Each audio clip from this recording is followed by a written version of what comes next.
में कौन सी ड्रग्स आती है। आगे हमने साइकिल पढ़ी, उससे हमने सीखा कि प्रीरिथ्रोसाइटिक फेज, इरिथ्रोसाइटिक फेज और गैमेटोसाइट वाला फेज क्या होता है।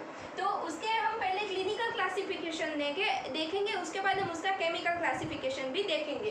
तो पहला आता है कैजुअल प्रोफाइलेक्सिस। प्रोफाइलेक्सिस यानी कि हम डिजीज होने से पहले लेते हैं, यानी कि मलेरिया को हम प्रिवेंट करेंगे होने से।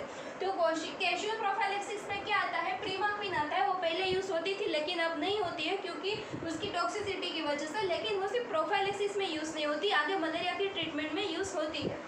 अब देखते हैं सप्रेसिव प्रोफाइलेक्सिस। सप्रेसिव प्रोफाइलेक्सिस क्या होती है, वो स्किज़ोन्टोसाइट्स होती है, यानी कि वो स्किज़ोन्स को किल करेगी, मतलब कि इरिथ्रोसाइटिक फेज होने नहीं देगी। अगर मॉस्किटोज ने बाइट कर लिया, लिवर को इन्फेक्ट कर लिया, टिश्यू स्किज़ोन्स भी बना लिए, लेकिन वो उस स्किज़ोन्स को आगे इरिथ्रोसाइटिक फेज तक बढ़ने नहीं देगी। तो उसकी क्लासिफिकेशन यानी कि प्रिवेंट इरिथ्रोसाइटिक फेज ये हमने देखा। उसमें दो टाइप की ड्रग आती है, rapid acting and slow acting. इसको हम क्लिनिकल केयर भी बोलते हैं क्योंकि सिम्टम्स कहाँ से दिखने वाले थे, इरिथ्रोसाइटिक फेज में।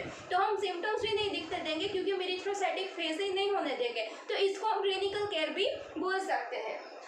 उसके अंदर आता है रैपिड में आती है quinine, mefloquine and artemisinin, and slow acting में आती है पायरिमिथामाइन, सल्फाडोक्सिन एंड टेट्रासाइक्लिन। जी हाँ, मलेरिया की ड्रग के अंदर टेट्रासाइक्लिन भी यूज होती है एज अ डॉक्सीसाइक्लिन।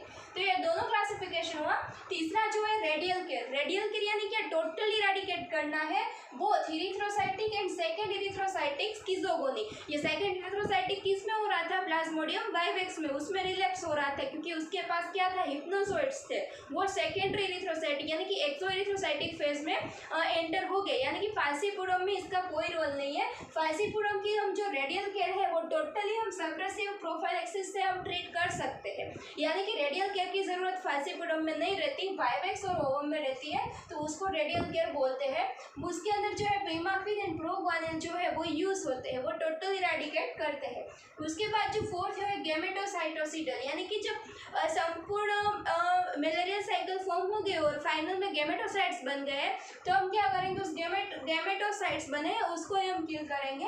उसके अंदर प्रीमाक्विन है ओवल यानी कि फाल्सीपुरम, वाइवेक्स, ओवेम, मलेरिया ये सब के लिए यूज़ होते हैं। जहाँ की क्लोरोक्विन, क्विनिन, आर्टेमिसिन वो सब जो ड्रग है वो क्या होती है, सबके लिए यूज़ होती है, लेकिन फाल्सीपुरम में यूज़ नहीं होती है क्योंकि वो उसमें गैमेटोसिडल एक्शन नहीं देते, जबकि प्रीमाक्विन है वो गैमेटोसिडल एक्शन देते हैं, वो स्किज़ोन्टोसिडल एक्शन नहीं देते।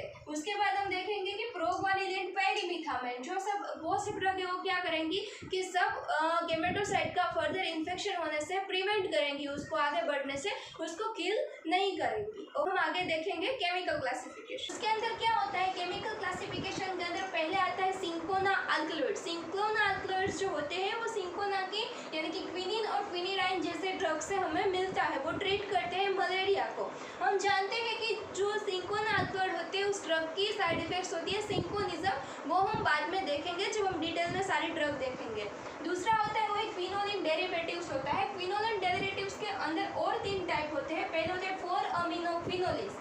4 अमीनो क्विनोलिन्स के एग्जांपल है क्लोरोक्विन, एमोडियाक्विन एंड पायरोनाराडिन। ये सब जो ड्रग है वो 4 अमीनो क्विनोलिन की होती है। उसके बाद आता है 8 अमीनो क्विनोलिन जो कि क्विनोलिन डेरिवेटिव का ही टाइप है। उसके अंदर है कि प्रीमाक्विन, टेफ्लोक्विन एंड ब्यूटाक्विन, वो सब ड्रग है वो 8 अमीनो क्विनोलिन के अंदर आएंगी। उसके बाद होते हैं क्विनोलिन मिथोलन, क्विनोलिन मिथेनोस, उसका जो वेल फेमस एग्जांपल वो है मेफ्लोक्विन। और जो तीसरा क्लास है वो है फिनाल्थ्रीन मिथेनॉल। ये था क्विनोलिन मिथेनॉल, अब है फिनाल्थ्रीन मिथेनॉल जिसके अंदर आएगी हेलोफेंट्रिन। ये जो ड्रग है वो क्लोरोक्विन रेजिस्टेंस जिसको मलेरिया में आ गया हो उसके लिए हम यूज़ कर सकते हैं। उसके बाद आते हैं एंटीफोलेट्स। उसके अंदर जो सब टाइप्स है पहला वो है बाइगोनेट्स। बाइगोनेट्स के अगर हम देखें एग्जांपल तो प्रोग्वानिल आएगा, फिर आएगा डाई अमीनो पायरिमिडिन्स, तो उसके अंदर जो एग्जांपल है वो पायरिमिथामाइन का जो कि एंटीफोलेट का ही एग्जांपल है। और लास्ट उसका जो सब टाइप्स है सल्फोनेमाइड्स, उसके अंदर हम यूज़ करेंगे सल्फाडोक्सिन को।